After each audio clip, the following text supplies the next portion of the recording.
दोस्तों नमस्कार। रूस अपने दोस्त भारत को धन्यवाद कह रहा है क्योंकि भारत ने जो किया है उसके प्रति वह एहसान जता रहा है, कृतज्ञ है और ऐसा होना भी चाहिए क्योंकि भारत ने रूस के लिए जो किया है उसका एहसान रूस कभी भी और किसी भी तरीके से चुका नहीं पाएगा। वो कैसे और भारत ने ऐसा क्या कर दिया है, इसी पर शुरू करते हैं आज की पोस्ट। दरअसल एक खबर तो ये आई है कि अप्रैल 2024 में भारत ने इतना तेल खरीदा है रूस से कि इतिहास के सारे रिकॉर्ड टूट चुके हैं क्योंकि भारत ने अपनी जरूरत का लगभग 40% तक तेल अकेले रूस से खरीदा है। और ये बहुत बड़ा नंबर है क्योंकि अब से एक साल पहले जब भारत रूस से बम्पर तेल आयात कर रहा था, रूस से उस समय भी हमारा तेल इंपोर्ट 20 से 23% तक बना हुआ था, लेकिन बाद में रूस ने डिस्काउंट देना खत्म कर दिया और उसके बाद भारत ने भी रूसी तेल खरीदना बेहद कम कर दिया था। लेकिन अब फिर से डिस्काउंट मिलने पर भारत ने तेल खरीदना शुरू कर दिया और वो भी बहुत बड़े लेवल पर। और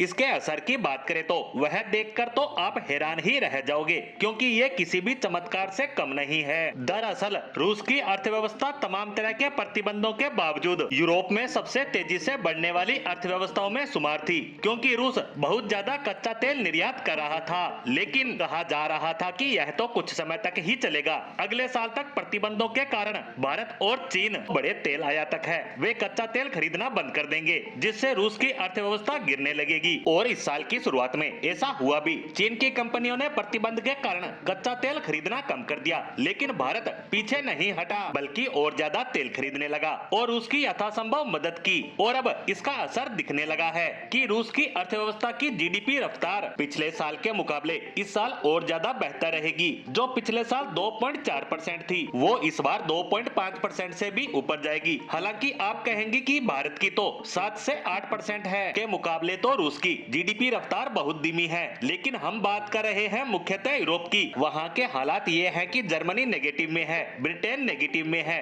फ्रांस 1.5% की रफ्तार से बढ़ रहा है, यहाँ तक कि खुद अमेरिका की रफ्तार 1% है। यानी जिन देशों ने रूस पर कठोर प्रतिबंध लगा रखे हैं उन देशों की अर्थव्यवस्था भी बुरे दौर से गुजर रही है। वहीं रूस लगातार नए रिकॉर्ड बना रहा है और इसका असर युद्ध के मैदान में दिख भी रहा है। रूस की सेना लगातार आगे बढ़ रही है, यूक्रेन की धरती पर उसका कब्जा लगातार बढ़ता ही जा रहा है, लेकिन आने वाले समय में ये मदद रूस के लिए और ज्यादा अहम हो जाएगी क्योंकि रूस चाहेगा कि भारत उससे और ज्यादा तेल खरीदे क्योंकि हाल ही में अमेरिका ने यूक्रेन को $61 बिलियन की मदद भेजी है और ये बहुत बड़ी रकम है। उदाहरण के लिए बात करें तो भारत की 2 सेनाएं यानी वायु और थल सेना का टोटल एक साल का बजट भी मिला ले तो वह भी इस अमेरिकी मदद के सामने कम पड़ जाएगा। इतनी बड़ी रकम अमेरिका ने यूक्रेन को दी है जिसकी मदद से वो आधुनिक हथियार खरीदेगा और अब इसका मुकाबला करने के लिए रूस को भी पैसा चाहिए होगा और उसे वह मिलेगा तेल बेचकर, जिसे बड़े लेवल पर खरीद रहा है भारत। यानी भारत ही रूस को इस संकट से बाहर निकाल सकता है। इसी के साथ रूस और भारत से जुड़ी इस खबर पर हमारी आज की पोस्ट को